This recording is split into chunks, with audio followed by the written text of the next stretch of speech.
boa tarde a todos e todas. Nós iniciamos mais um evento do Tão ao Sul em Telas, projeto de extensão coordenado em parceria com o grupo de pesquisa Telas, né, o nosso grupo aqui do canal, Cinema, Televisão, Streaming, Experiência Estética, do PPG-Com-TP, e o espaço de criação e difusão de conteúdo sobre história e cinema latino-americano, disponível no Instagram, o Nem Tão Cult Assim, tendo como mediadora a integrante do Telas e criadora do Nem Tão Cult, Bárbara Cunha, doutoranda pelo programa de pós-graduação em História da Universidade do Estado do Rio de Janeiro. Então, o projeto Tão ao Sul em Telas é para pesquisadores, docentes, discentes e interessados em cinema e em audiovisual latino-americano, com os objetivos de intensificar o debate acadêmico com a sociedade, considerando a pesquisa científica como um corpo não estranho ao social, algo não distante e inacessível. Estimular esse movimento ao construir possibilidades de democratização de debates, entrevistas e reflexões sobre a América Latina, história e cinema, que em um primeiro momento costumam ocorrer, né, em lugares restritos, por isso a gente traz aqui para o canal do YouTube, e entrevistando, então, pesquisadores, professores, realizadores e demais profissionais ligados ao cinema latino-americano, buscando alcançar um público amplo ao explorar as fronteiras geográficas no YouTube. Hoje é o nosso segundo evento, né, segundo programa. O primeiro foi foi com um diretor argentino, Gabriel Medina, então envolvendo questões sobre o cinema e o neoliberalismo, e está aqui disponível no nosso canal também para quem tem interesse. Hoje o tema do evento é Chile, 50 anos pós-golpe, heranças e rupturas. Dia 11 de setembro, né, foi segunda-feira, marcou-se 50 anos do golpe de Estado no Chile. Assim, para pensarmos e conversarmos questões relacionadas à memória da ditadura militar, as medidas de justiça de transição implementadas e os desafios do Chile hoje, nós convidamos as pesquisadoras Alessandra Seislak, da UERJ, e a Laís Correia, da UFRJ. A Alessandra possui pós-doutorado em História Social da Cultura pela PUC-Rio, professora adjunta de História da América da Universidade do Estado do Rio de Janeiro e pesquisadora do Centro de Estudos Mesoamericanos e Andinos, o CEMA da USP.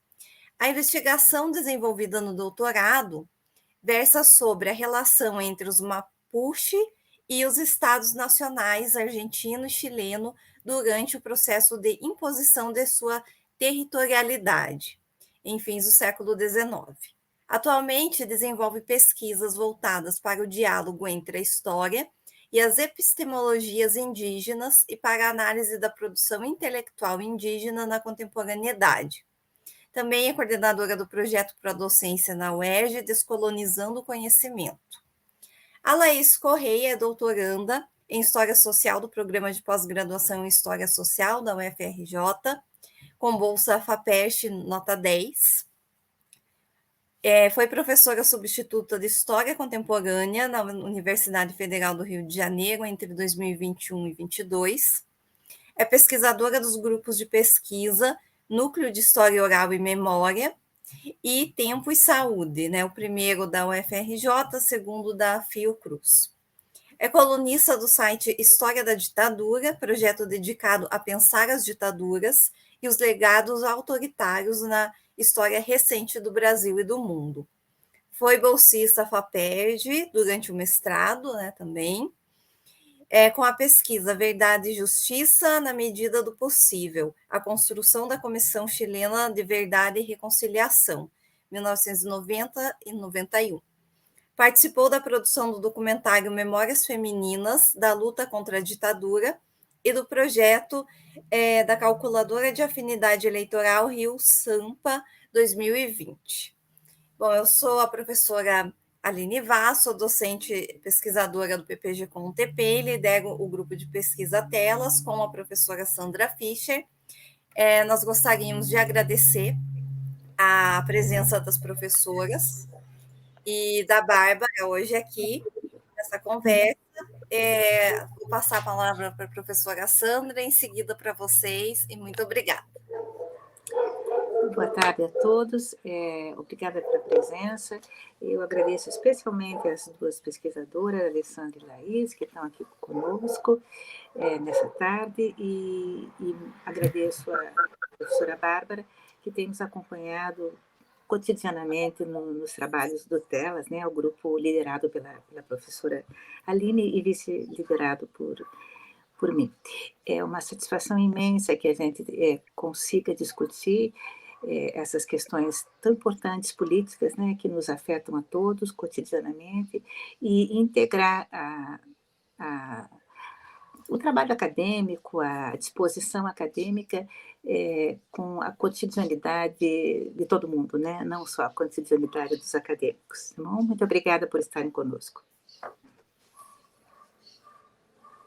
Bem, bom, tomo a palavra e agradeço a Aline, agradeço a professora Sandra também, e, evidente, a Alessandra e Laís, obrigada por estarem aqui hoje. Como já foi apresentada também, sou Bárbara, criadora do Nem Tão Cult Assim, doutoranda pelo PPGH UERJ, e também me dedico aos estudos em América Latina recente, em cinema latino-americano recente, sobretudo. Bom, agradeço a todas uma vez mais, mas Alessandra e Laís, muito, muito, muito obrigada por estarem hoje aqui. Foi vem sendo um setembro muito movimentado, e sei que também as agendas são cheias, muita coisa para fazer, muita coisa para pensar. Então, mas poder ter garantido a presença de vocês aqui para falar sobre um tema tão caro, sobretudo no contexto que a gente está vivendo hoje, pensar que são 50 anos do golpe chileno e pensar na conjuntura de América Latina, não só América Latina, mas enfim, se a gente fizesse recorte, está acontecendo, por exemplo, na Argentina hoje, e até determinados sustos, não só sustos, eu diria, no Chile também, que é o nosso centro, eu acho que torna ainda mais importante garantir essa conversa e que sejam vocês. E sejam vocês por motivos óbvios, pelos trabalhos elaborados, pelas investigações feitas e pelo tempo dedicado ao país e à América Latina. Assim que, muito obrigada uma vez mais por estarem aqui hoje. Eu agradeço, Bárbara. Obrigada o convite. É um prazer estar aqui com a Laís. Estava perguntando para a Laís se eu podia falar, mas ela falou que eu podia, né? A Laís foi minha aluna na UFRJ, quando eu fui substituta. Eu não sei se você sabia disso, Bárbara. E agora... eu falei, né? E agora tá aqui com a Laís, dividindo esse espaço mais uma vez, porque a gente tem dividido muito os espaços acadêmicos, né? Aí isso me faz ter uma certa dimensão do meu envelhecimento, mas ao mesmo tempo eu fico muito orgulhosa, assim, estou muito feliz de estar aqui e de aprender, porque a grande especialista aí nessa temática é a Laís. Eu estou mais aqui para fazer perguntas, enfim, e para aprender com ela, que ela sabe tudo sobre isso. Não, eu falei que eu deixei ela falar, mas com uma correção, porque eu sou eterna aluna da Alessandra e sigo aí as pesquisas dela até hoje, sempre admirando muito, e, enfim, agradecer a Bárbara por essa oportunidade da gente estar aqui reunida hoje, agradecer o projeto e falar desse tema na semana, né, em que passamos pelos 50 anos do golpe. Eu que não pude ir para o Chile, tinha planejado, mas enfim, trabalho, correria da vida, não consegui estar lá. Então vai ser bom ter esse espaço para falar um pouquinho sobre isso. Perfeito, eu que agradeço a vocês e estou de acordo com você, Laís. Olha, uma das coisas, ter passado pela graduação, já ter finalizado esse processo, e o mestrado e tudo mais, tipo assim, obrigada a Deus, sabe? Mas não ter sido aluna da Alessandra me dói bastante, porque foi eu entrar no mestrado, veio a pandemia, a Alessandra estava entrando, e eu escutei, você conhece a Alessandra Sedlak? Eu falei, não, então, porque a Alessandra vem com projetos bem incríveis e que justo dialoga com o que a gente está fazendo aqui, que é essa visão na academia de que a gente tem que ir para além, e que vejo que você também carrega. Então, por isso, sempre aluna dela. E eu sempre querendo ter sido aluna dela. Então, eu arrumo um jeito de ser parceira. Eu vou nessa. Gente, vou ficar aqui meio emocionada. Obrigada pelo carinho aí. Imagina, Lê. Merece. Merece. E a gente está construindo pontes. Então, Laís é a nossa maneira, então, de, por mais que você não tenha ido ao Chile, de mobilizar. Então, a gente pensar hoje sobre o tema, que eu confesso que foi bem difícil pensar perguntas, recortes, porque é muito amplo. Então, aí vamos nós. Eu acho que eu queria começar... A história é uma costura, e é essa coisa, diferente do que muita gente pensa, do ser linear, é cíclica. Então, nessa costura, eu queria começar meio que nos dias recentes, se for ok para vocês. Meio que pensar mais sobre, num primeiro momento, certas heranças e também rupturas. De repente, a gente começar pelo o processo da Constituinte, o rechaço que teve, o primeiro, quando a gente teve... Eu lembro que teve um vídeo que foi viral, que era uma menina que ela tinha a Constituinte na mão, e ela tava com um sapato lindo, e ela fala assim: com o meu sapato favorito, te digo adiós, e ela chuta o que seria a antiga Constituinte do Chile. E houve um processo, a gente teve Boris vencendo, enfim. Eu acho que a gente podia tentar partir do que, como e por que se deu esse rechaço da Constituinte, como vocês veem, como uma herança, como um sintoma, de repente partir daí, já que o tema é tão amplo e denso, se a gente pensa Chile hoje em dia. Acho que eu começo, depois eu vou passar para a Alessandra. Vou fazendo um comentário também aqui no processo. Porque eu acho que faz total sentido você começar, né, dos dias atuais para falar disso, porque talvez esses 50 anos do golpe tenha sido a data mais esperada, né, dessas datas redondas, comemorativas. Eu estava até localizando, né, que os 40 anos, se eu não me engano, me deu num contexto também de um governo mais progressista, mais à esquerda, da Bachelet. Sim. Também foi uma data muito simbólica, né? Mas eu acho que os 50 anos, por estarem vindo, né, no momento em que o Chile está repensando essa Constituição, né, e aí para localizar, né, para quem está ouvindo, vendo a gente, o Chile termina a ditadura, mas mantém a Constituição que essa ditadura fez. A Constituição de 1980 permanece mesmo após a transição política. E é a mesma até os dias de hoje, né? Algo que, enfim, a gente fala muito, né, aqui do Brasil, comparando o nosso processo de transição, de saída da ditadura com outros países, e muitas vezes eu até acho que a gente tem um olhar muito de que a gente fez muito pouco, mas a gente teve o marco, né, da Constituição Cidadã de 88, que o Chile não teve. Ele manteve essa Constituição, é claro, ao longo desses anos, né, tiveram reformas, algumas mudanças, mas o texto fundamentalmente ainda era o mesmo. E quando em 2019, né, acontece o que ficou conhecido como o estalido social, as manifestações que começam com estudantes questionando o aumento de passagem, que tomam a proporção que tomaram, a Constituição é o grande alvo, vamos dizer assim. E aí, ao final, né, dessas manifestações, tem-se o plebiscito para que essa Constituição seja, então, enfim, revogada, e inicia-se o processo de formação de uma convenção constituinte, que é eleita, e que monta o projeto de uma nova Constituição. E aí eu acho que esse contexto foi um contexto de muito otimismo, né, para a América Latina como um todo. A gente estava aqui no Brasil em meio ao governo do Bolsonaro, com, enfim, inúmeros retrocessos, né, nesse sentido, e o Chile foi meio que não sei, uma luz no fim do túnel, né? Eles finalmente estavam conseguindo, né, chutar a Constituição do Pinochet e o legado do Pinochet para longe. Eu lembro que nesse ano, não sei se foi 2019 ou 2020, eu tive a oportunidade de entrevistar um deputado chileno, e ele falava que, para ele, a transição tinha acabado agora, né? Só, né, quase 50 anos depois.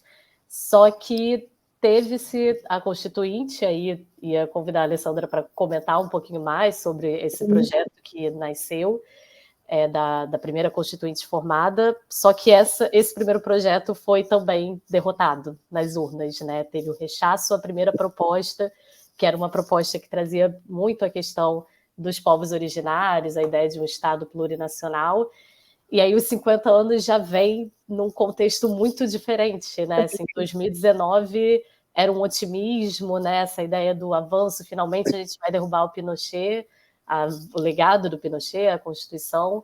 Agora, o novo grupo que se formou para pensar uma nova Constituição já é um grupo radicalmente diferente, com mais representantes da direita, mais grupos conservadores.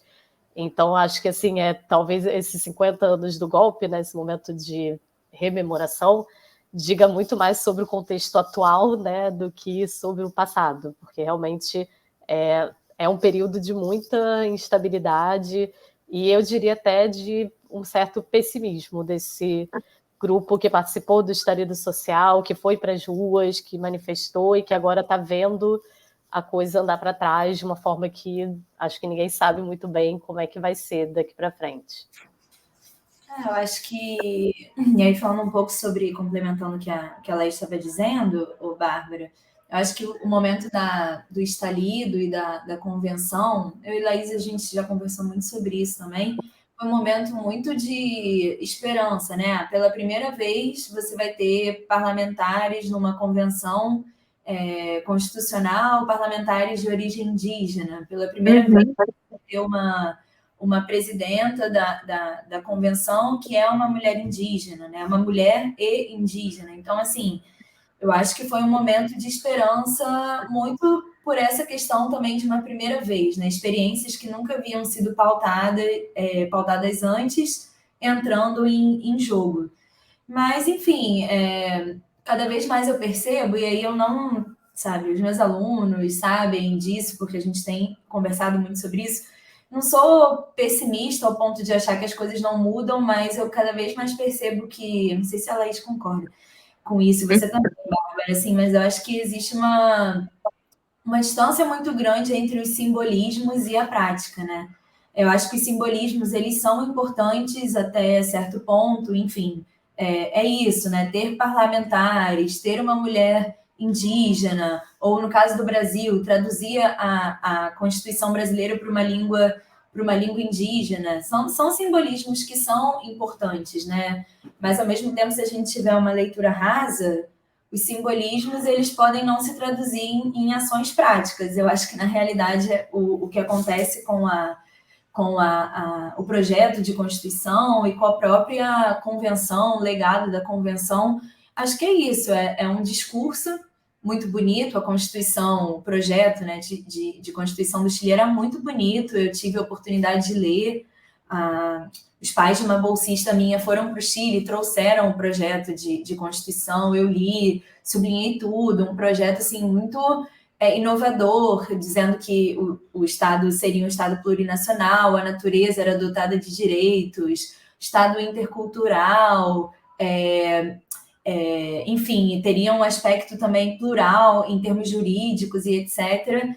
Só que é isso, né? Um discurso que, enfim, difícil de se traduzir na prática, sobretudo diante de tudo que ela aí já citou aqui, né? E aí a gente pode falar sobre os motivos do rechaço, mas realmente era um projeto que trazia muita esperança, e eu acho que o rechaço trouxe um banho de água fria, assim, mas também um pé na realidade, de que não é fácil mudar as coisas, né? Esse legado da ditadura e esse legado conservador no Chile, ele é muito presente, assim como é no Brasil, assim como é na Argentina, que a gente está vendo agora também com o Milei.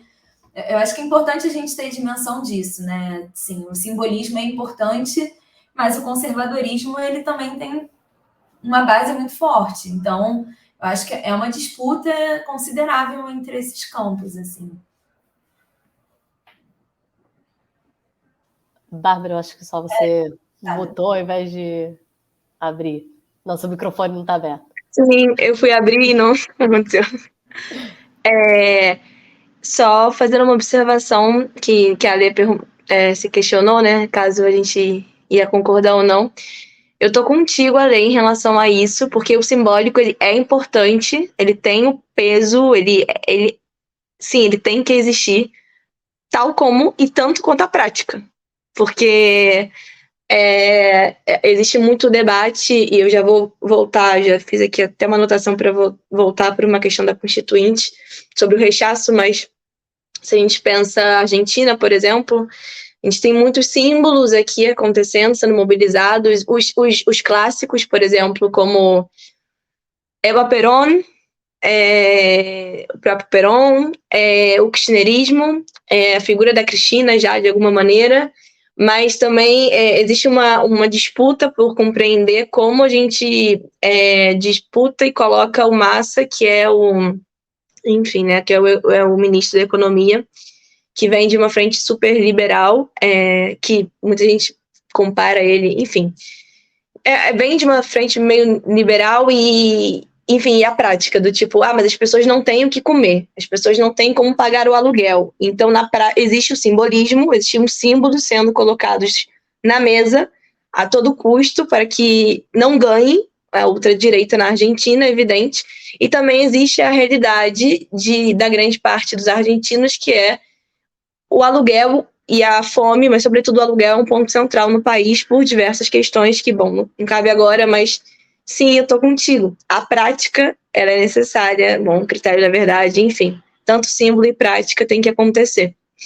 E pegando um gancho sobre esse conservadorismo que vocês conversaram, que vocês comentaram, e que a Alê citou, o Milei aqui na Argentina, falando sobre o conservadorismo que segue no Chile, eu estudo bastante uma cineasta que se chama Mariali Rivas.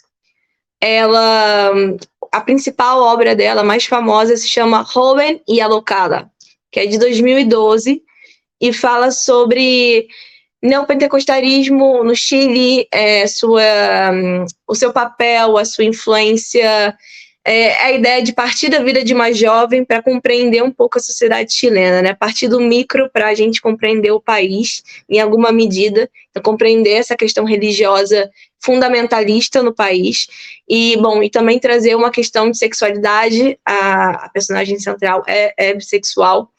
E por que eu trago, localizo Mariali Rivas com Robin Alocada, que está pelo Netflix, inclusive, há anos, não sai, que bom, que é um grande filme. Mas a Mariali Rivas, em 98, e aí eu tento localizar a gente no marco temporal, em 98, ela faz a primeira obra dela, que é um docuficção, e sobre sexualidade, sobre a bissexualidade, sobre a temática gay. Era isso que chamava na época. E temática gay, ponto. Só que em 98, até 98, existia uma lei que era a lei de sodomia no Chile. Se você mobilizasse um tema como esse, como sexualidades, bissexualidade, enfim, você era preso. Você não poderia publicizar meios artísticos com temáticas como essa.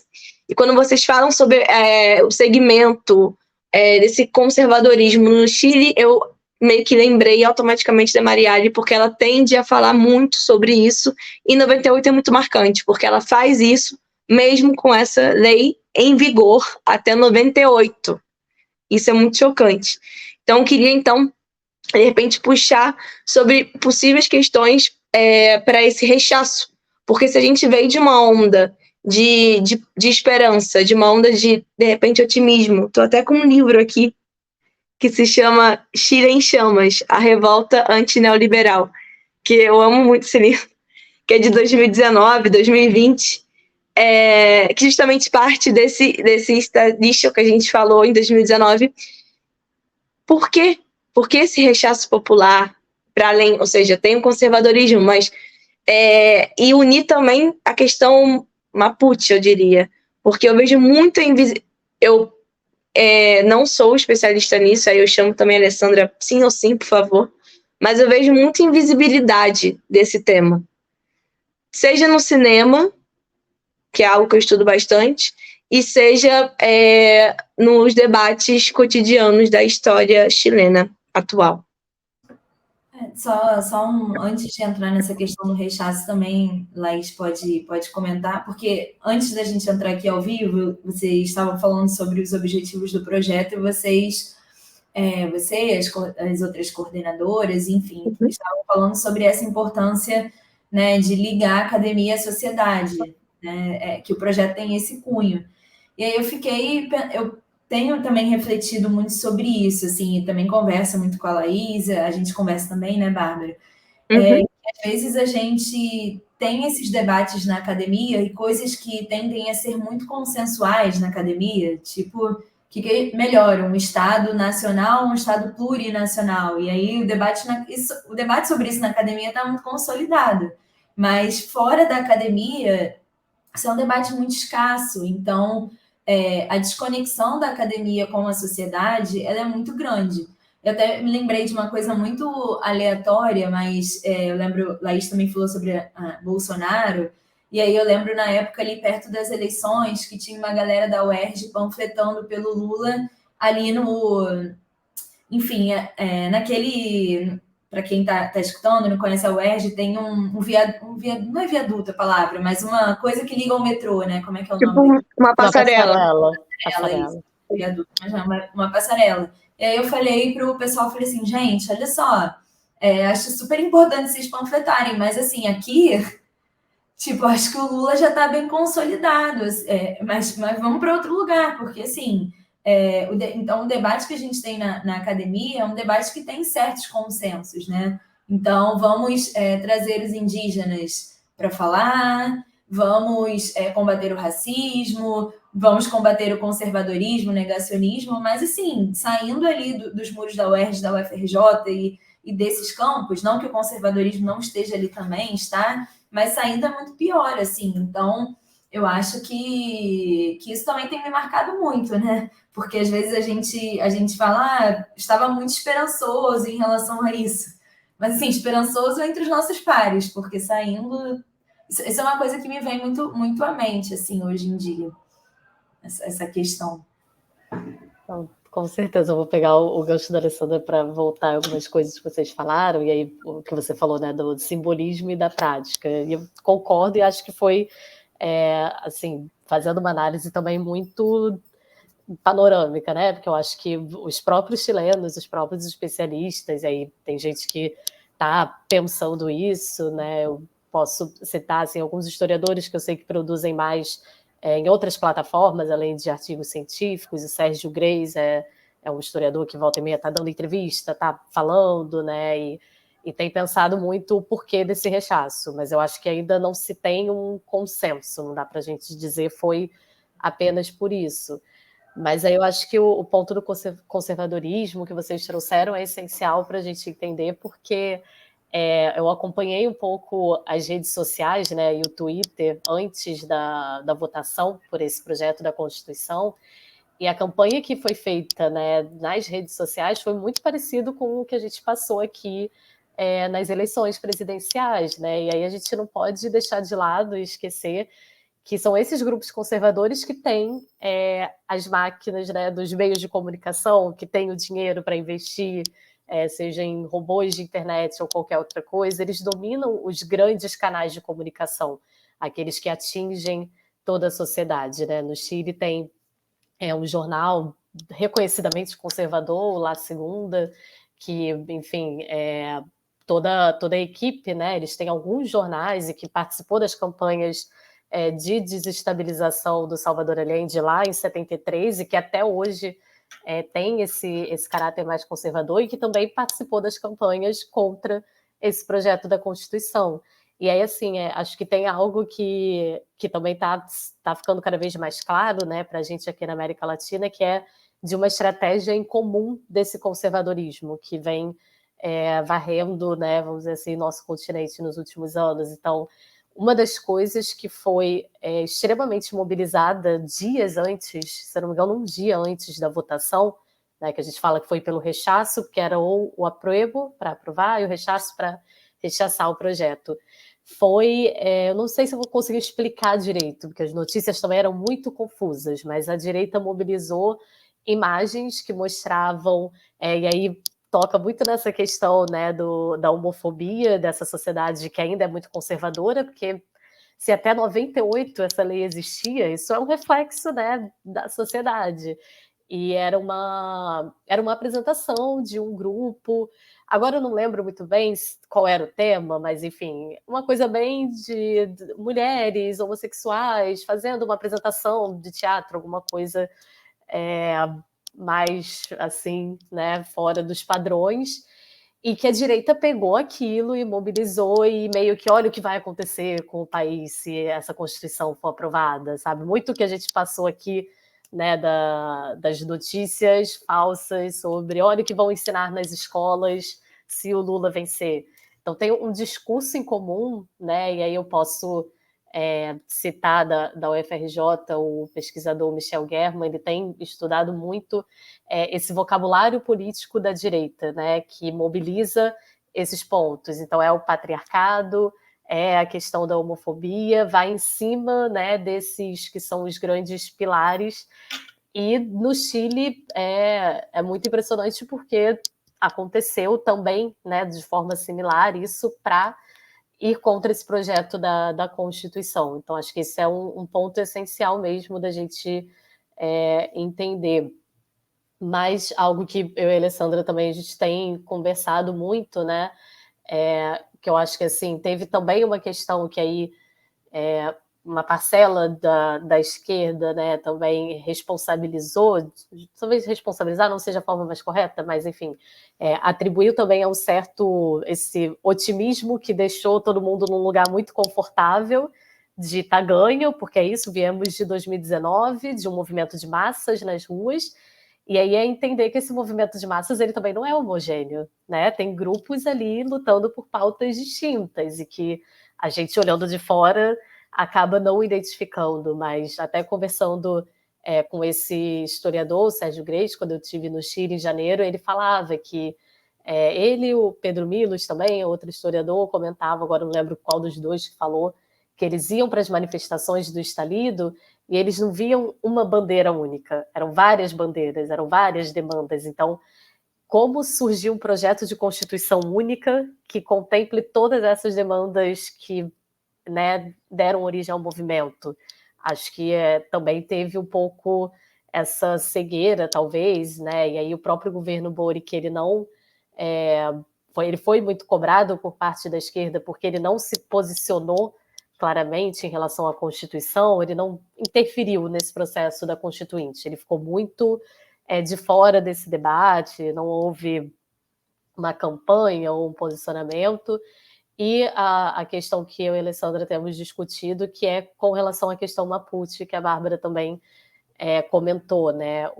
E a Alessandra pode completar, a gente trocar mais, porque o governo Boric ele foi eleito também com uma proposta, né, de desmilitarização da região da Araucania, que é uma região histórica de disputa entre o Estado chileno e os grupos mapuches, mas também às vésperas, né, durante esse debate da Constituição, ele retornou com as tropas do Estado naquela região.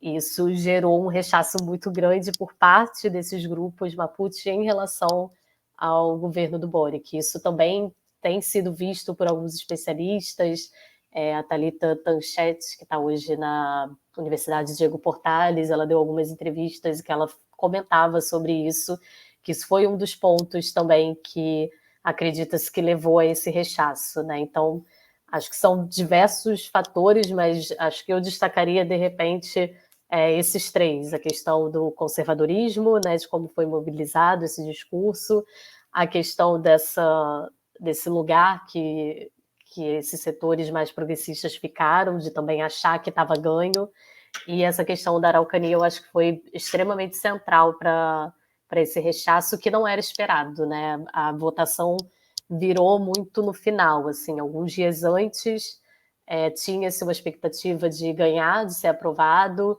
e foi questão de semanas que o cenário mudou radicalmente.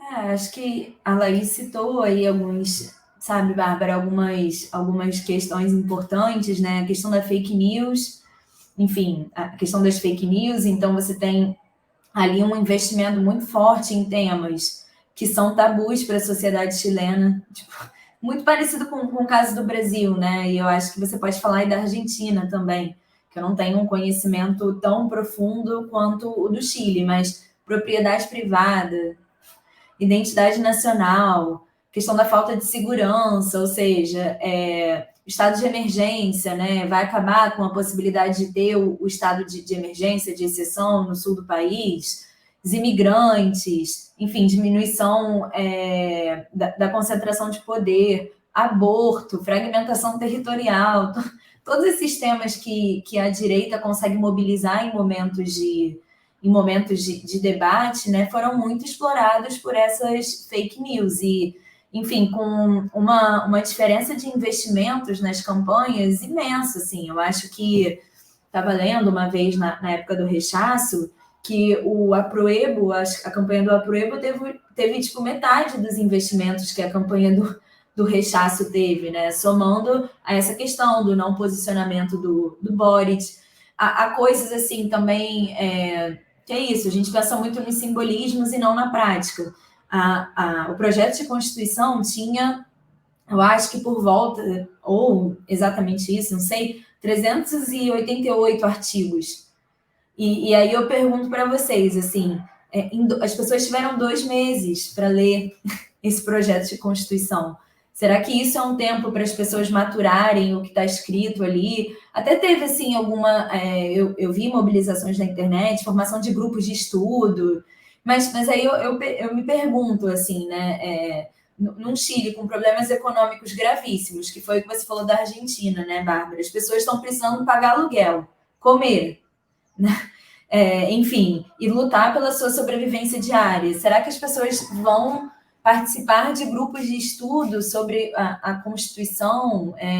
Eu acho que são muitas coisas assim envolvidas, né? Não que não haja um interesse, mas o cotidiano das pessoas também é muito, muito difícil. Então, acho que teve tudo isso. A Laís falou, né? Assim, também a questão da rejeição do Boric, né? Um governo que está com um índice de rejeição imenso no Chile. E aí, quando a gente vai para a questão indígena, eu acho que o debate ainda é mais complicado, porque aí voltando à temática do simbolismo, a Laís pode falar melhor sobre isso também. Mas quando o Boric foi eleito, teve toda a cerimônia de posse dele, teve todo um simbolismo, né, com a questão do golpe, não teve? Toda enfim, né, uma rememoração dessa situação de uma forma diferente, crítica, né? Laís, porque eu acho, não sei agora o parentesco, mas quem estava disputando com ele, o candidato da direita, era alguém que reivindicava essa memória do Pinochet, né? Então também teve muito isso, de quando ele foi eleito e ele é alguém que veio do movimento de estudantes de 2011, então tem toda é isso, né? Um símbolo muito grande, ele ter sido eleito. Sim, aí você vê a pessoa que foi eleita se valendo desse simbolismo, né, da crítica aos militares e etc., é o governo, por incrível que pareça, que mais manteve a militarização no sul do país, em relação aos grupos Mapuche.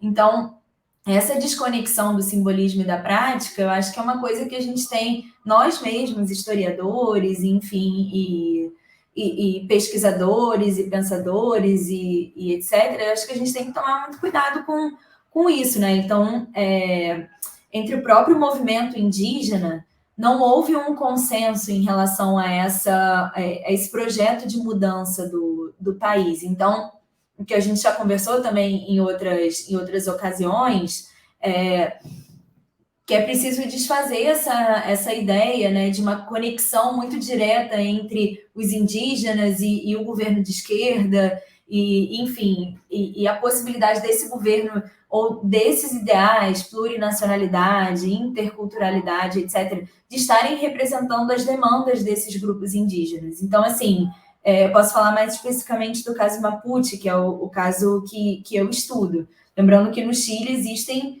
muitos grupos indígenas, não só os Mapuche, mas os Mapuche são os mais numerosos. Então, existe uma parcela do movimento Mapuche hoje em dia, desde a década de 90, que se recusa a negociar com o Estado chileno. Seja ele o Boric, seja ele a Bachelet, seja ele qualquer esquerda, direita, não negociam com o governo porque consideram o Estado um símbolo colonial. Então, essa base do movimento Mapuche, por exemplo, fez uma fala muito forte entre os indígenas, sobretudo da região rural, para que eles não votassem no projeto de Constituição, porque é um projeto que representa, de certa forma, os ideais do Estado também, ou é redigido, né, por essa entidade que nós chamamos de Estado. E outras pessoas, assim, sabe, Bárbara, que estão passando por dificuldades imensas, enfrentando racismo, fome, falta de infraestrutura, violência dos carabineiros, violência cotidiana, e que não conseguem se conectar com ideais que, para a academia, são muito simbólicos e bonitos, como eu falei, né, plurinacionalidade, interculturalidade, mas que na vida cotidiana delas não faz o menor sentido. Assim, o que é um país plurinacional? Se eu tenho os meus filhos, os meus maridos sendo presos arbitrariamente, julgados de acordo com a herança de uma lei ditatorial, os líderes indígenas são presos, eles não têm direito a julgamento, eles ficam encarcerados sem saber quando serão julgados, quando serão libertados, os jovens, enfim, morrem, são assassinados, uma situação muito semelhante à que a gente vive aqui no Rio de Janeiro, bala, prisão arbitrária, morte. Então, eu acho que a própria intelectualidade Mapuche, os Mapuche que estão na academia, pensam um pouco isso agora, né? Poxa, um projeto muito progressista e que defendia essa causa indígena. Mas, assim, muitos não têm interesse nessa causa indígena, porque querem elementos muito mais básicos de sobrevivência.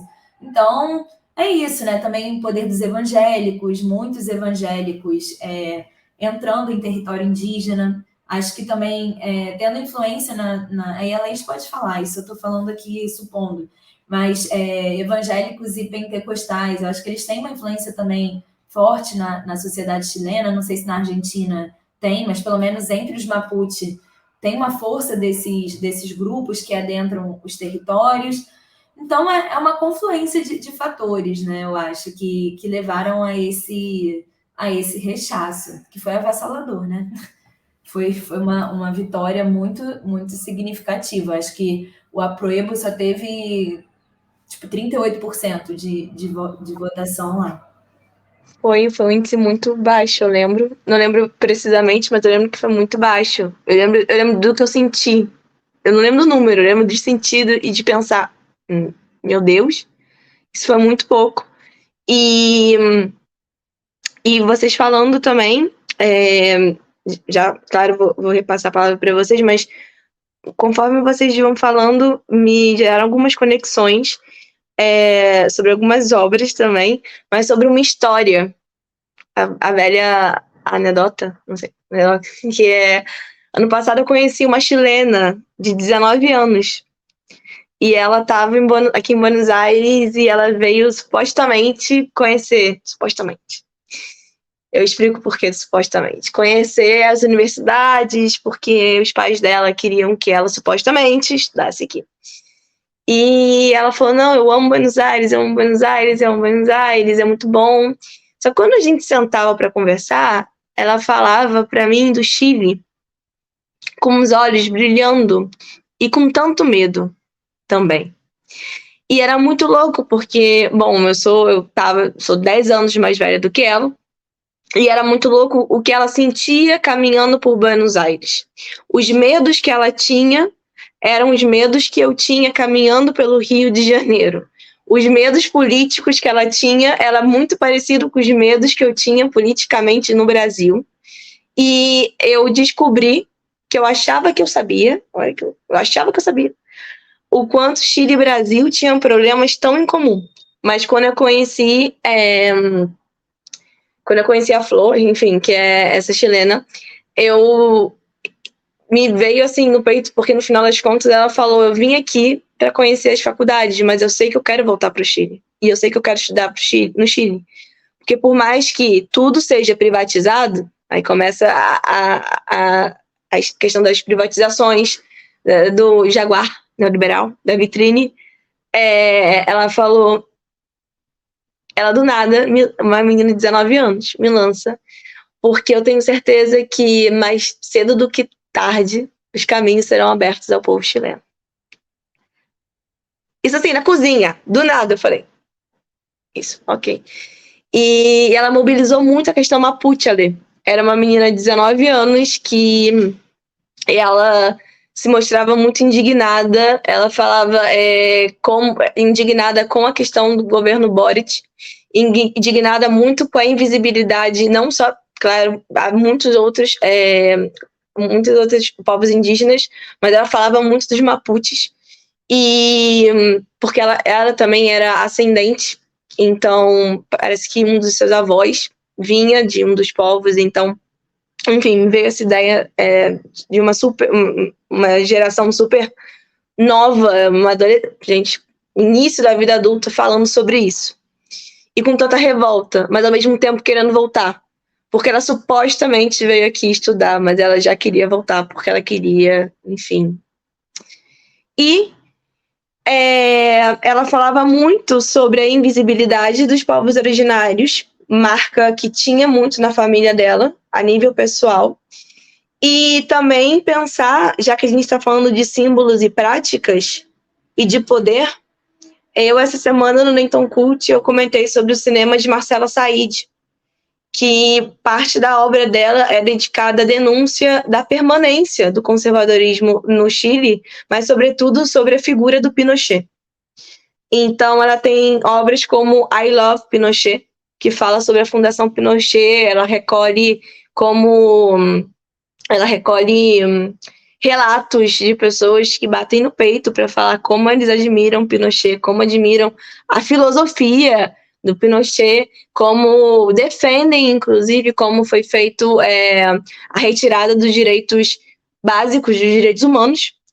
E também tem uma obra dela, mais atual, que se chama Los Perros, Os Cachorros, de 2019, que também seria também sobre heranças, mas aí ela tira a ideia do cotidiano.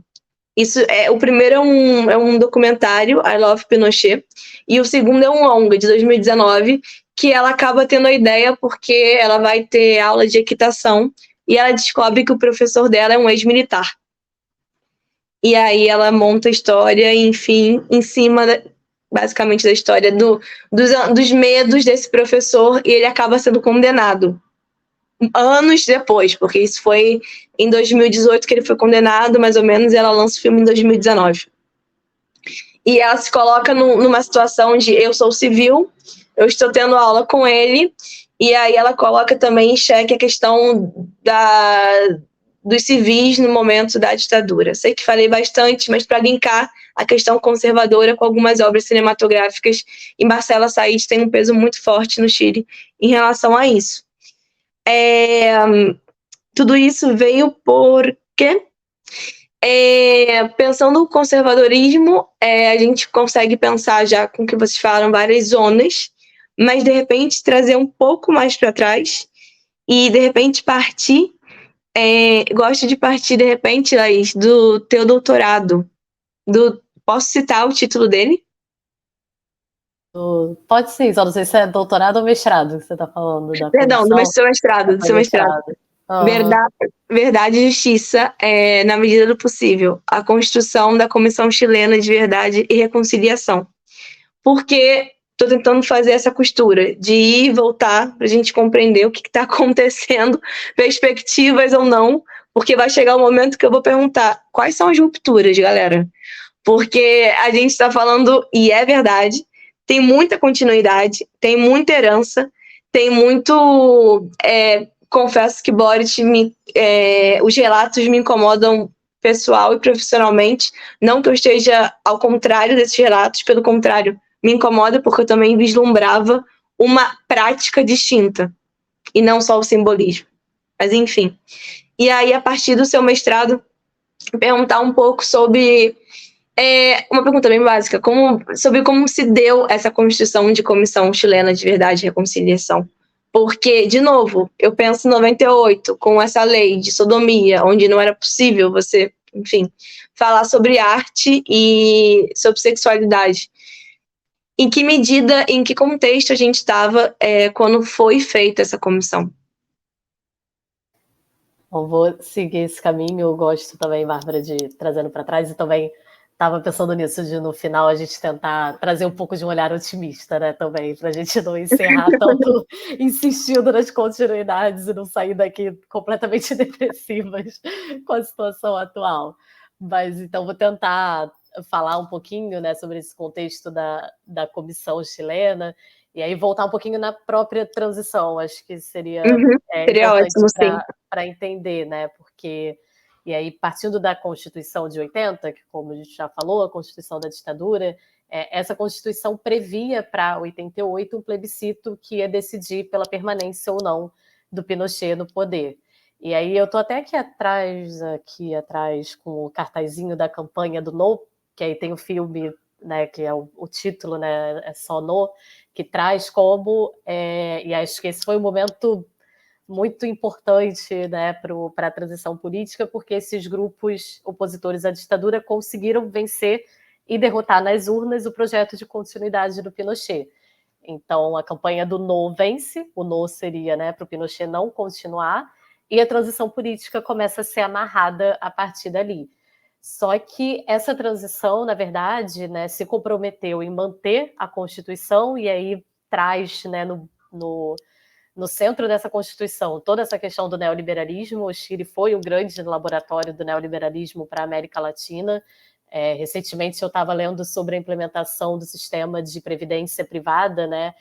E é muito parecido com o projeto que queriam implementar aqui no Brasil, né? Então, foi realmente o berço do neoliberalismo, a questão da privatização das universidades.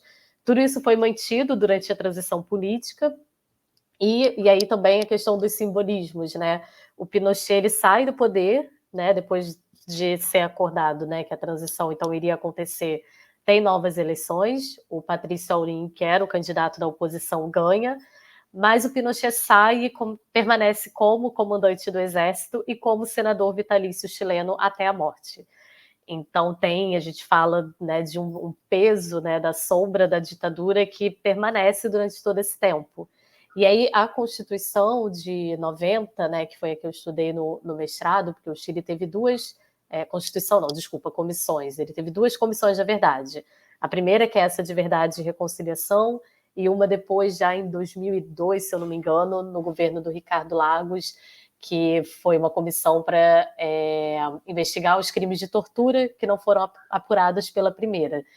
Então, uma das primeiras medidas do Patrício Amorim, depois de ser eleito, é instituir a Comissão de Verdade e Reconciliação.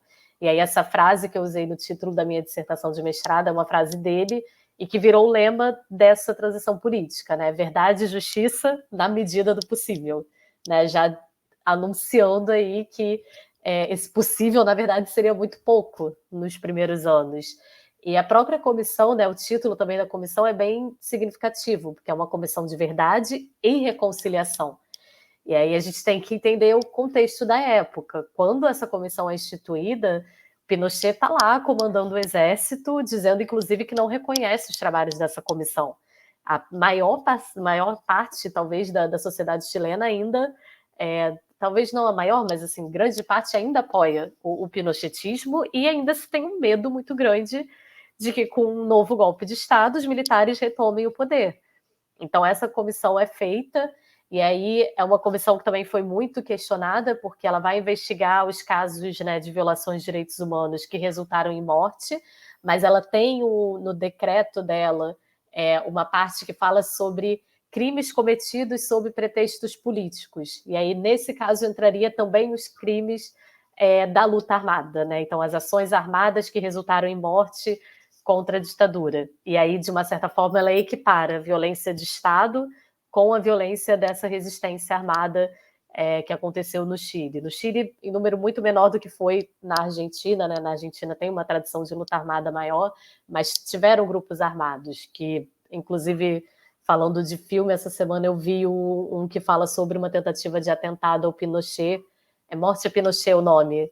Morte ao Pinochet, eu ia falar, olha, coincidência, eu ia falar desse filme no Nem Tão Cult essa semana, só que aí eu quis pesquisar mais pra falar, porque... Ele fala do atentado, né?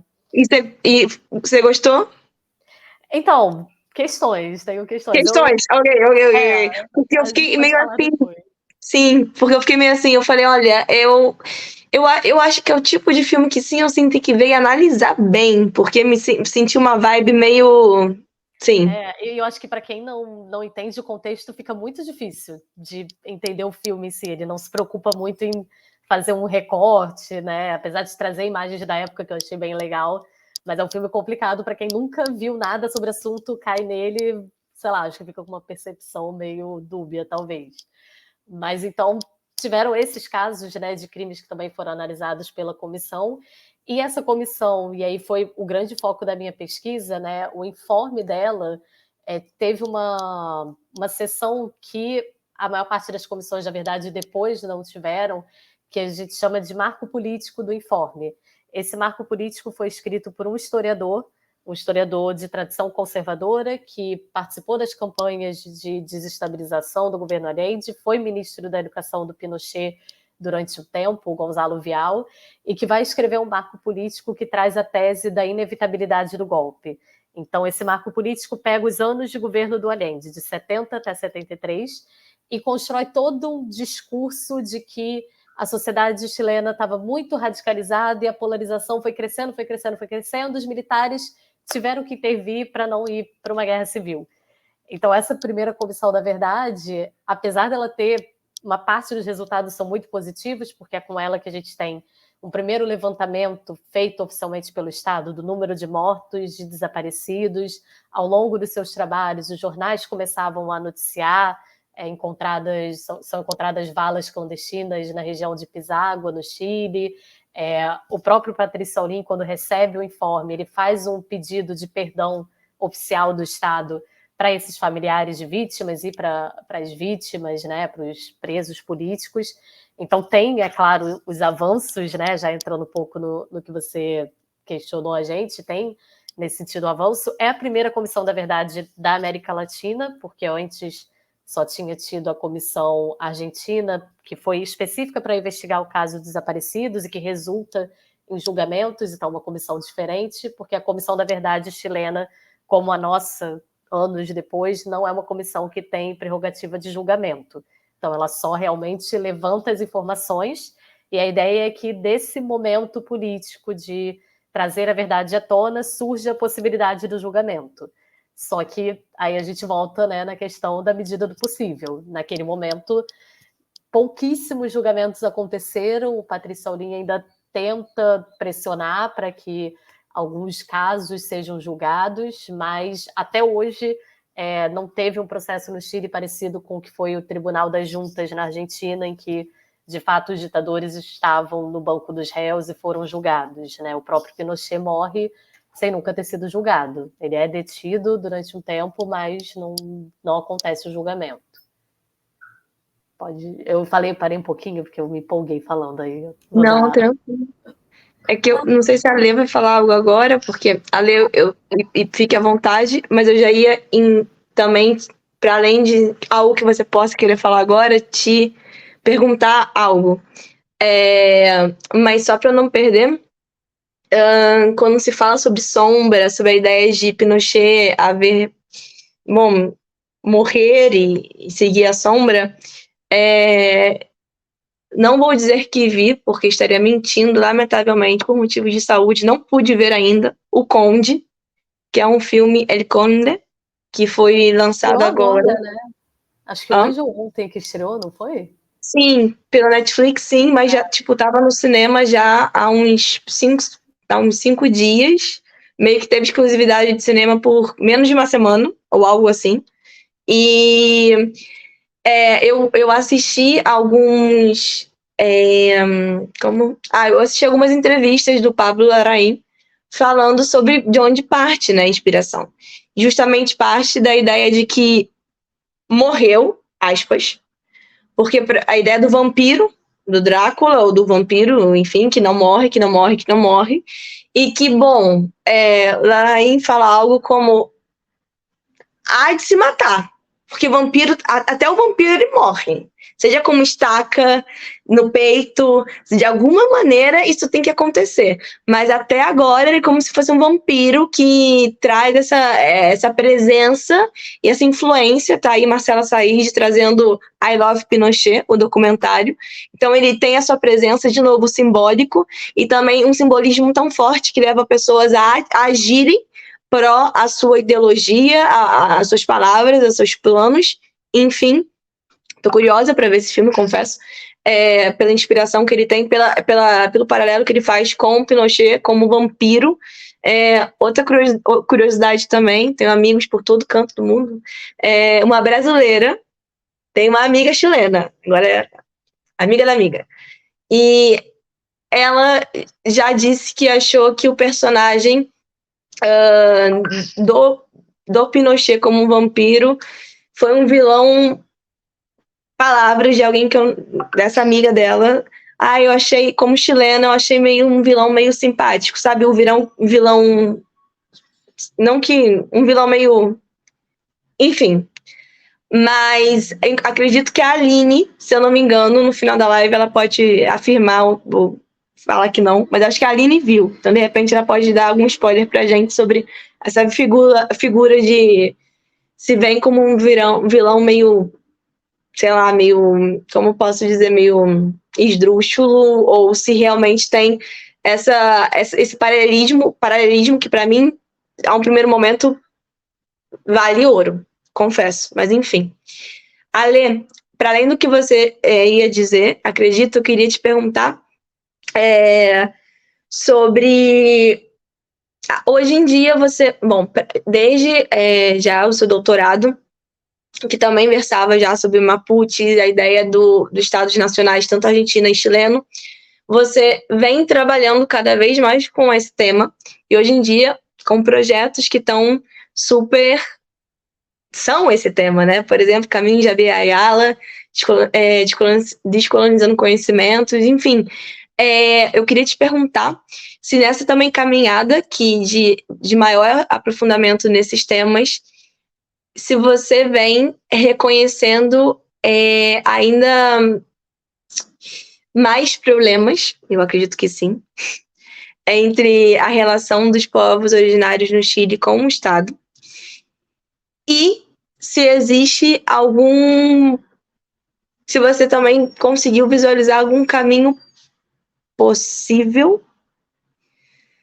Eu sei que é uma pergunta meio tipo tricky, meio aberta, mas não sei, perceber se você conseguiu já reconhecer caminhos outros, seja para o lado mais pessimista ou otimista. Acho que no final das contas é olhar com essa coisa da prática, para além do simbolismo. Então, eu concordo com a Laís, acho que você também concorda. A gente está aqui tendo essa conversa entre pessoas que eu acho que têm uma mesma perspectiva, uma perspectiva parecida da história, né? São 3 historiadoras, mas também de mundo, assim. Eu concordo com a Laís que é preciso sair desse lugar do pessimismo, né? A gente identifica as permanências, enfim, as dificuldades, o conservadorismo, mas eu acho que a nossa luta aqui, a nossa crença está na possibilidade de tentar imaginar outros futuros possíveis para o nosso continente, porque acho que é isso, essa realidade, ela ronda não só o Chile, não só a Argentina, mas ela ronda o continente americano como um todo, né? Então, nessas conversas, você citou o Caminhos de Abya-Yala, que é o projeto que eu coordeno lá um dos projetos que eu coordeno lá na UERJ, você citou esse projeto, e acho que o grande objetivo desse projeto é escutar esses povos indígenas, né? Essas lideranças indígenas. E o que a gente percebe escutando essas lideranças é que esse problema de relacionamento com o Estado Nacional, às vezes de uma forma mais grave, outras menos, mas, enfim, essa dificuldade de relacionamento está presente no continente americano como um todo. Então, a gente entrevistou pessoas do Chile, da Argentina, do norte da Argentina, do Brasil, de inúmeros povos do do Brasil, do México, enfim, e eu acho que o que a gente percebeu foi isso, existe uma permanência do colonialismo muito forte dentro dos países do continente americano, né? Dessas elites e dessas pessoas que assumem o governo, tanto esquerda quanto direita, né? E aí, deixando muito claro, para evitar qualquer ruído de comunicação, esquerda e direita, obviamente, não colocando todos no mesmo saco, mas existe uma permanência de perspectivas colonialistas ao se lidar com os povos indígenas e meio que uma limitação para debates que para esses povos, para que esses povos tenham as suas demandas solucionadas, acho que os debates deveriam assumir um grau muito maior de profundidade. Então, Bárbara, assim, eu identifico isso. Mas, por outro lado, pensando em caminhos possíveis, né? E o nome do projeto é Caminhos de Abya-Yala, e o do outro é Descolonizando o Conhecimento. Então, são processos, eu acho, são caminhos e enfim, estamos descolonizando. Eu acho que o que a gente percebe é que existem muitas iniciativas que estão tentando construir outros futuros possíveis. Então, no caso do Caminho de Abya-Yala, iniciativas dos povos indígenas, né, que estão ocupando a universidade, ou que estão, através da música, através do artesanato, através da recuperação das línguas originárias, que estão tentando formular outras possibilidades de mundo. E do Descolonizando, a gente também percebe iniciativas de pessoas que estão indo para o ensino básico e que estão dentro da universidade, tentando agregar os graduandos e pessoas que nunca se pensaram dentro da universidade, que estão na universidade agora, e fazer com que elas se somem a esse projeto de transformação. Então, eu acho que o que a gente visualiza, tá falando sobre heranças e rupturas, para mim a grande ruptura é a propagação desses esforços de tentativa de combater esse sistema colonialista ou de escutar outras vozes indígenas, vozes quilombolas, vozes afroatlânticas, enfim, como a gente queira chamar. Eu acho que existem muitas iniciativas nesse sentido e que são iniciativas muito inteligentes porque elas não têm um otimismo bobo, ingênuo, né? Não dá para a gente falar, tá tudo maravilhoso, tá tudo mudando rapidamente, o continente americano, então agora a gente tem Lula, a gente teve o kirchnerismo na Argentina, então as coisas estão melhorando e tá tudo caminhando muito bem. Não é um otimismo bobo, mas também não é um pessimismo que paralisa, porque se a gente ficar naquele discurso, tá tudo horrível, né? Então, assim, Chile, extrema-direita, vai tomar o poder em breve. A Argentina, o louco do Milei, tá falando essas coisas absurdas e as pessoas votando nele, né? Tem a galera ainda aqui que apoia Bolsonaro apesar de tudo. Mas se a gente só se focar nisso, eu acho que a possibilidade de construção de outros mundos não vem. Então, eu tenho a minha alma tem sido alimentada, acho que por essas iniciativas, né? Você pega a Laís estudando essas questões, e a Laís dá aula em escola privada, e com certeza ela leva esses debates. Lá na UERJ eu tento levar esses debates também para outros campos, para o campo do ensino básico, e escuto os intelectuais indígenas, e aí eu penso muito numa frase, acho que eu falei isso lá no lançamento do Caminho de Abya-Yala, uma frase do Krenak, quando ele diz, né, lá na conversa com Viveiros de Castro, ele fala mais ou menos assim, os povos indígenas, eles são especialistas em inventar mundos, né? Eles já passaram por inúmeras destruições, a destruição da conquista, imagina, o que é uma catástrofe maior do que a conquista da América, né? Então, ele fala, os indígenas são especialistas em inventar mundos, e diferente dos brancos, eles não ficam no fim do mundo, eles criam outros.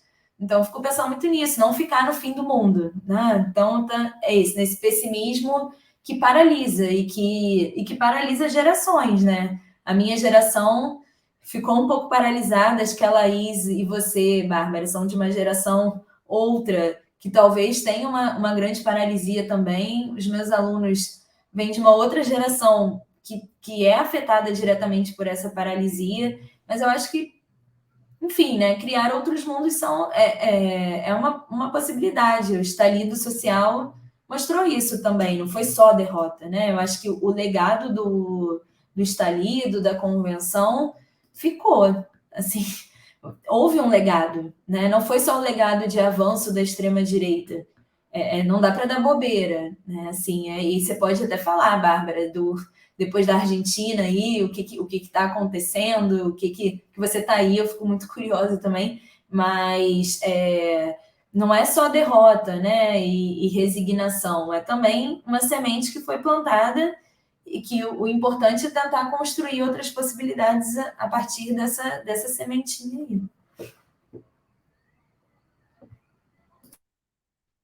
Laís, você quer comentar algo? Eu ia só fazer um comentário agora. Pode falar primeiro. Beleza, é rapidinho. Só uma observação. Obrigada, Lê.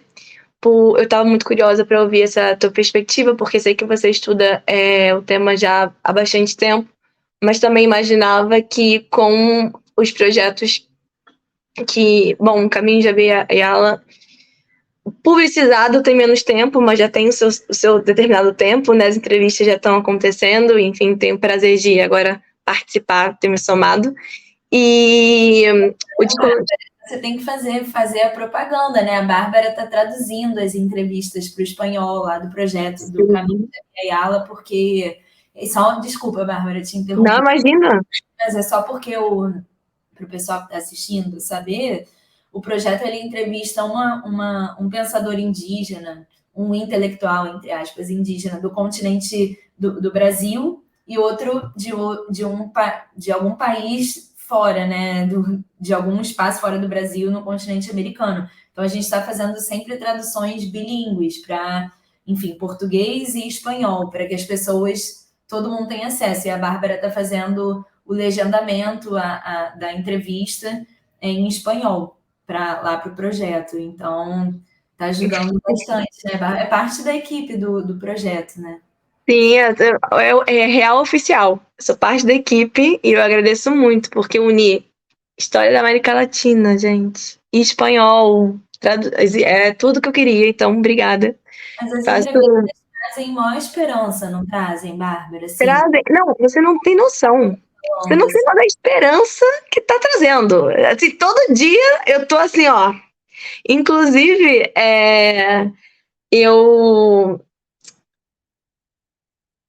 Gente, eu vou dar. Eu sou a Bárbara, não tem como mudar nem numa entrevista. Vamos lá. Eu percebi, essa semana eu cheguei num limite. Alô, neoliberalismo, estamos falando de Chile. Neoliberalismo, eu cheguei no meu limite físico e mental em relação ao trabalho.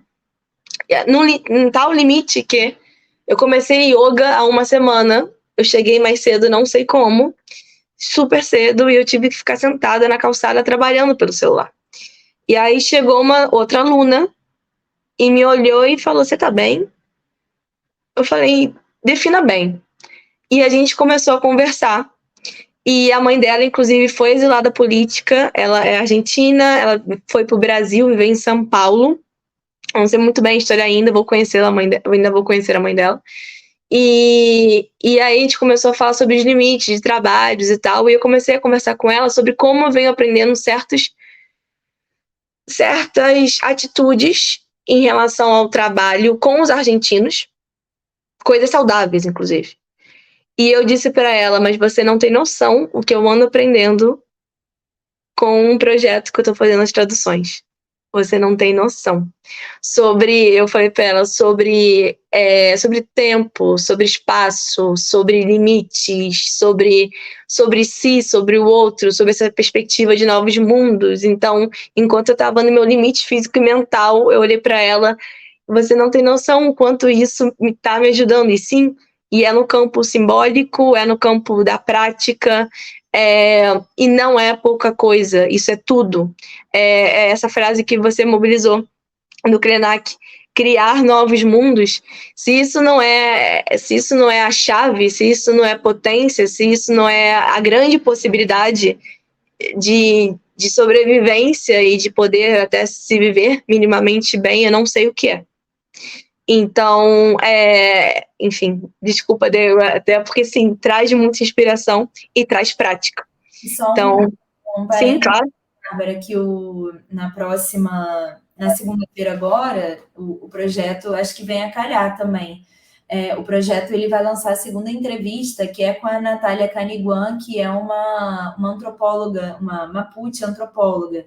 Ela fala muito, Laís, acho que você vai gostar também, porque ela fala muito sobre Total. a questão da convenção, sobre a questão do governo Boric, sobre o que aconteceu com a família dela, né? Enfim, com a genealogia da família dela, porque uma coisa que a gente não pode esquecer no Chile é que mesmo antes da ditadura do Pinochet, a situação indígena já era muito complexa, porque os militares, quando, enfim, avançam em relação à região da Araucania no século XIX, em fins do século XIX, eles já tomam controle do território Mapuche, fazem uma desapropriação em massa desse território, também um genocídio dessa população indígena, que só para vocês terem uma ideia, né, o pessoal que está assistindo, os Mapuches ficaram com 5,5% do seu território originário. Então, é óbvio que o Allende e a Laís já estudou isso.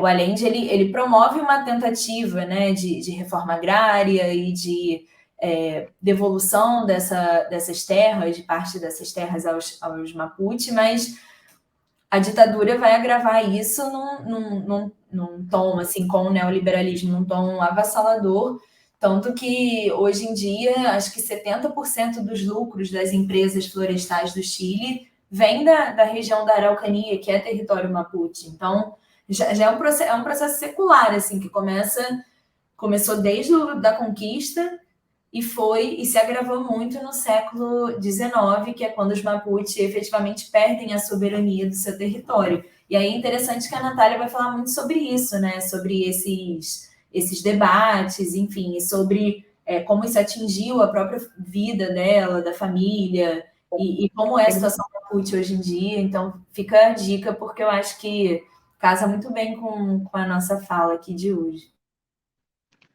Não, total. Durante a nossa conversa, eu lembrei muito da entrevista dela, da Natália, porque tem muito a ver, casa muito. Quem puder assistir aqui e depois dialogar já com a entrevista 2 do projeto Caminho de Abiyala seria incrível. E eu queria fazer um comentário sobre uma questão histórico-cinematográfica que eu percebo, que aí eu vou aproveitar, né? Lá vai a Bárbara trazer a Argentina, mas dialogando com o Chile. Por quê? Que é um cinema que eu, inclusive, sou fanática. Eu amo. A gente fala muito de políticas de memória, sobretudo quando a gente pensa Argentina, então. E existe, e é inegável, e é o mínimo. Mas existe algo que... Estou até olhando o que eu tinha escrito aqui, que é uma certa desmemória argentina, que a gente também pode trazer, eu acho que para o âmbito do Chile, né? Tem a frase "el país del no me olvido", tem a ideia de você não ser o país do olvido, do esquecimento, e a luta do "el país de no me olvido", o país do que... Não, eu não me esqueço do que aconteceu. Então, sobretudo em relação à ditadura. Isso acontece na Argentina também, essa luta por memória, mas eu queria trazer também um pouquinho... eu sei que a gente prometeu que a gente ia fechar com as rupturas, a gente vai conseguir, mas eu queria falar da desmemória, que há 2 semanas, mais ou menos, aconteceu algo assustador em Buenos Aires, num programa ao vivo de TV, assim, cadeia nacional. Eu vou até dar o nome do programa, porque eu acho que tem que falar. Bien Mañana. A repórter, que eu não tenho o nome aqui, ela aborda um casal, acho que acho que eles eram um casal, não tô lembrando agora, mas enfim, do grupo, tem aqui, do povo originário Airu Mayuwasi. Peço desculpas se eu não pronunciei certo. Mas os dois são Katura Kila e Awari Himashi. E eles estavam juntos no metrô, e a repórter aborda eles e pergunta de onde eles são. E primeiro o senhor responde, e ela fala algo como: eu não entendi absolutamente nada do que esse homem disse. E o programa, ao vivo, né, quem está no palco fala, começa a rir e fala que ela é uma gênia, que na Argentina tem essa mania de falar "sois uma gênia", que é você é incrível, você é muito engraçada. E ela continua, e aí ela diz assim: você pode me falar algo em índio? Tradução literal. Você pode me falar algo índio? E ele diz uma palavra que significa respeitar o outro. E depois fica entre... Enfim, depois ela passa para a senhora, que fala que todos eles tinham que ser mandados embora, que são garantias de respeito. E ela pergunta: em quem você votou? A repórter para a senhora. E ela diz: eu não vou te dizer. O voto é secreto. E você tá aqui tentando fazer rir da gente, você não tem respeito. E aí ela dá as costas, e as pessoas do programa falam: que absurdo, nós somos a favor dos índios. E ela fala que a gente tem que ser mandado embora. E de fundo eles colocam a marcha peronista, quando ela fala que não quer dizer o voto. O que eu quero trazer com isso? Tudo isso para dizer sobre a desmemória, porque me diga algo em índio. Isso é muito latente na Argentina. Eu me atrevo porque não sou especialista em Chile, eu estudo bastante cinema chileno recente, mas eu, perto de vocês, sou argentina, né?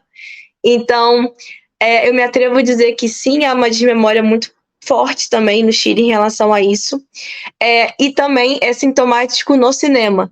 Tanto no cinema argentino, a desmemória, a falta, a ausência da questão indígena no cinema recente argentino, pós-ditadura, se você fizer uma revisão, basicamente não tem.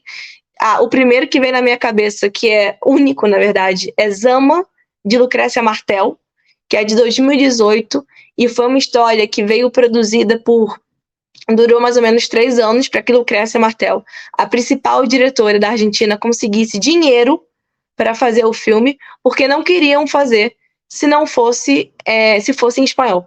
E ela lutou para ser em espanhol. Então, e falava sobre colonização e tinha o lugar dos povos indígenas também garantidos em alguma medida. Não tão longa, mas em alguma medida. Também trazer a questão da luta do povo, a temática marrom na Argentina, que é totalmente invisibilizada, e no cinema também. O primeiro curta, ou enfim, um dos primeiros, não vou dizer que é o primeiro, mas enfim, está tratando sobre o racismo na Argentina, acontece em 2020. É um curta independente de 5 ou 8 minutos, feito a partir do TikTok, que tem uma qualidade maravilhosa, inclusive, do David Godino, que aborda essa desmemória do povo argentino sobre o racismo e também em diálogo com os povos indígenas na Argentina. E eu me atrevo, de certa maneira, a dizer que isso também ocorre no Chile. Dada essa desmemória que eu falei agora, esse grande que eu falei bastante,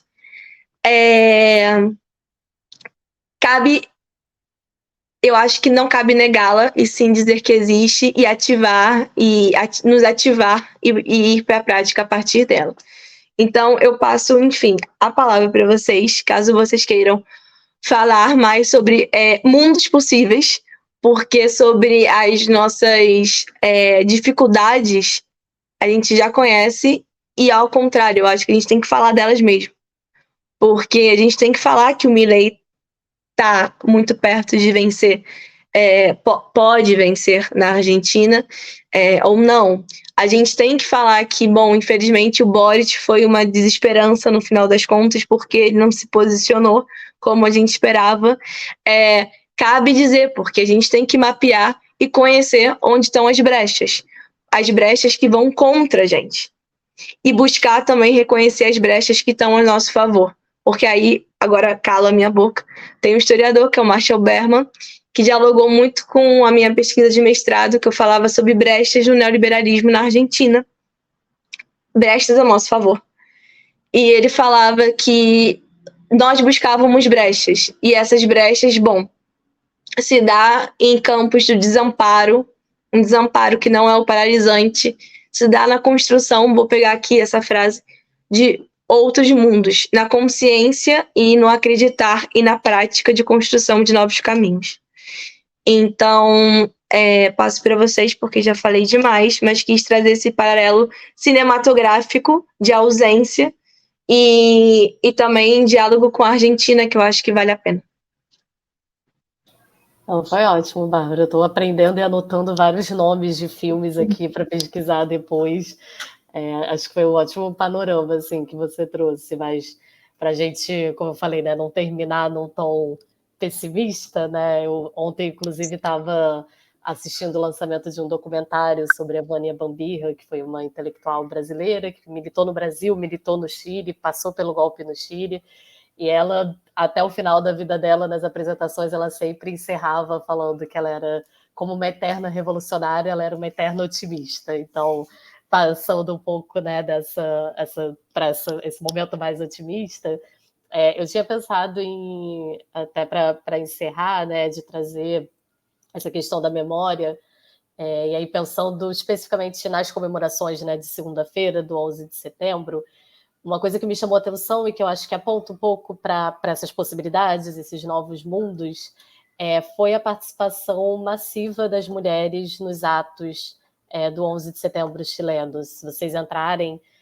no Instagram do Boric, né, acho que o único vídeo, talvez, ele postou algumas outras coisas, mas eu lembro muito desse vídeo que ele publicou, que são centenas de mulheres na frente do La Moneda, o Palácio Presidencial chileno, gritando palavras de ordem contra a ditadura, contra, né, os crimes cometidos, contra o desaparecimento, a tortura, e me impactou muito porque uma coisa que, uma das primeiras vezes que eu fui ao Chile, conversando com quem trabalha lá com projetos, né, com políticas de memória, então trabalha nos museus e memoriais, era uma preocupação de o que vai acontecer daqui para frente, porque há 50 anos do golpe, cada vez menos a gente tem pessoas vivas dessa época, né? Assim, enfim, é uma realidade. Esses militantes, essas pessoas que passaram por esse período, vão morrer em algum momento e essa memória vai ficar a cargo de quem? Já que, pensando numa perspectiva do Estado, né, tem essa questão política, né, de que quem assume vai, dependendo da sua tendência política, ter uma memória favorável ou não com relação à ditadura.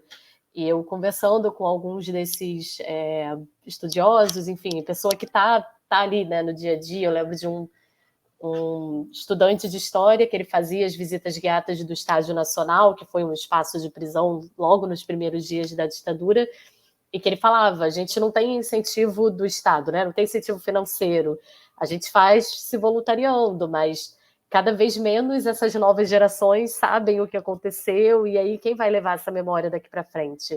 E isso foi algo que sempre ficou muito na minha cabeça, estudando as disputas de memória, né? E pensar que esses grupos, né? E aí na Argentina a gente tem as mães da Praça de Maio, as avós da Praça de Maio, que até hoje fazem as rondas, né, ali na praça toda quinta-feira, mas que são senhoras de idade, né, e muitas delas já não estão mais vivas.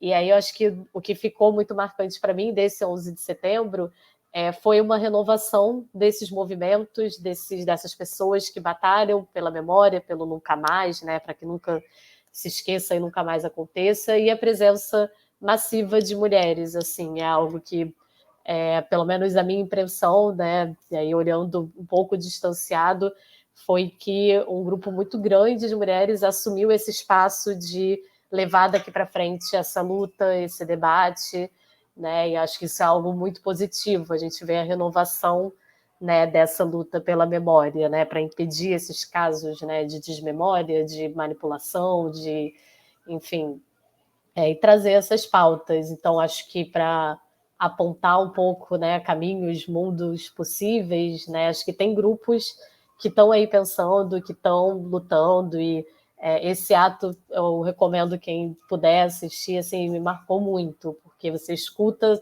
são só vozes femininas gritando alto na frente do La Moneda ou Nunca Mais. E se você for olhar vídeos de outras perspectivas, você vê que a maioria são jovens mulheres, né? Então, acho que tem uma renovação aí da luta importante também, né? E aí para levar à frente esse legado do Nunca Mais, para que a gente continue lutando, né? Que como a Alessandra falou, é isso, é uma disputa, e a gente tem que se manter otimista, porque senão a gente não acha que não dá para sair desse lugar, né? Então, acho que eu queria encerrar trazendo um pouco essa perspectiva.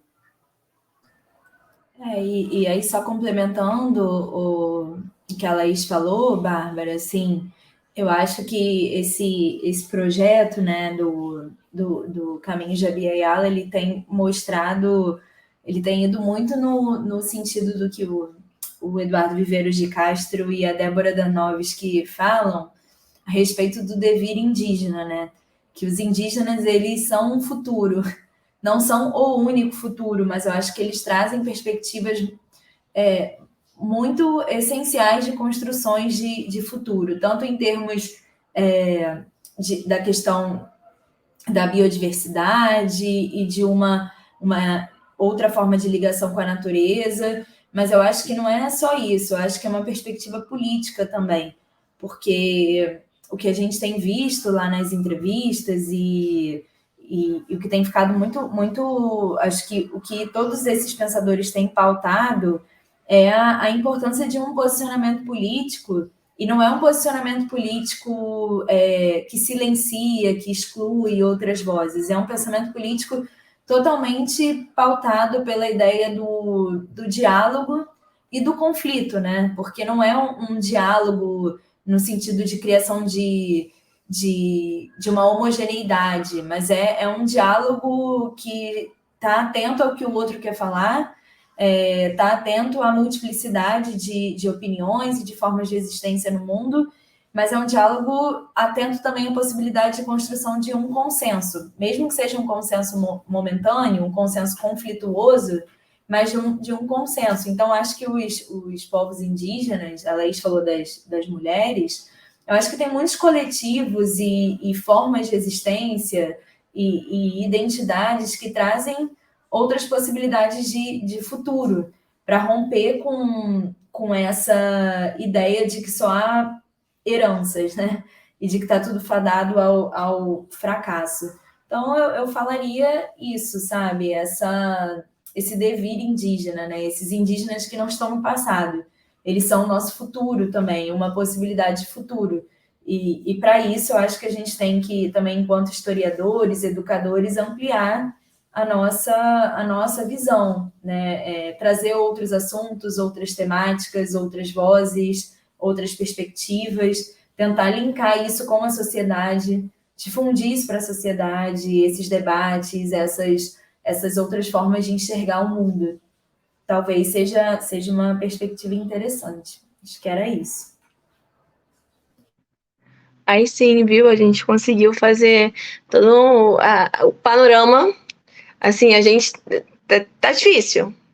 Tá bem difícil. Mas eu acho que a frase do Krenak começou a dar uma luz pra gente aqui no final, de direcionamentos possíveis, de caminhos possíveis. E fiquei muito feliz de poder garantir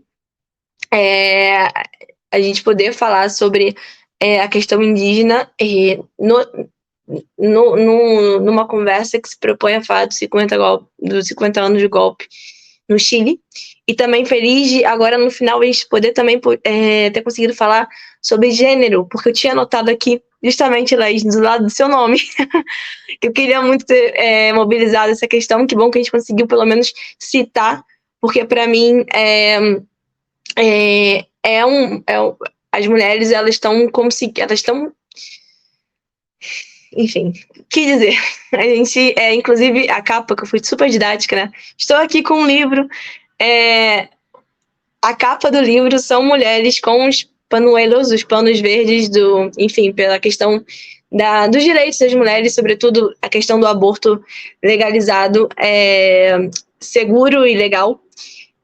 Enfim, não só na Argentina, mas como um caso no Chile, como uma possibilidade, como houve no México há pouco tempo. Enfim, são grupos como os indígenas que estão construindo caminhos outros e a duras penas, porque também não vale dizer que está sendo fácil, porque não está. E nada, eu acho que também queria encerrar dizendo que acho que uma das coisas também muito importantes que podem construir esses caminhos outros é que nós comecemos, não que a gente não tenha começado, mas vocês vão entender o espírito da coisa, olhar um para os outros países, eu como brasileira para o Chile olhar para mim, e a Argentina olhar para o Brasil para a Argentina, que eu quero dizer como latino-americano, ou não colocando tudo num grande saco e falando que a gente não tem as nossas diferenças e nada disso, mas isso tem a sua força, o poder de identificação, sabendo que no que a gente tem como América Latina, existem vários grupos e subgrupos e grupos e ideias, ideologias e por aí vai, mas que quando a gente não se olha, não se percebe e não crê no outro, a gente se enfraquece, seja no simbólico, seja na prática. E eu acho que isso, como brasileira, eu acho que eu tenho que dizer ainda mais, porque eu percebo muito um distanciamento do brasileiro em relação a certos temas como esse. Também, de certa maneira, até um pouco o Chile, mas enfim. Mas queria falar muito sobre isso e, claro, não pode ser diferente, convidar para que o cinema seja a ferramenta mobilizadora sobre isso, porque o cinema também é a fonte para a gente pensar sobre caminhos possíveis.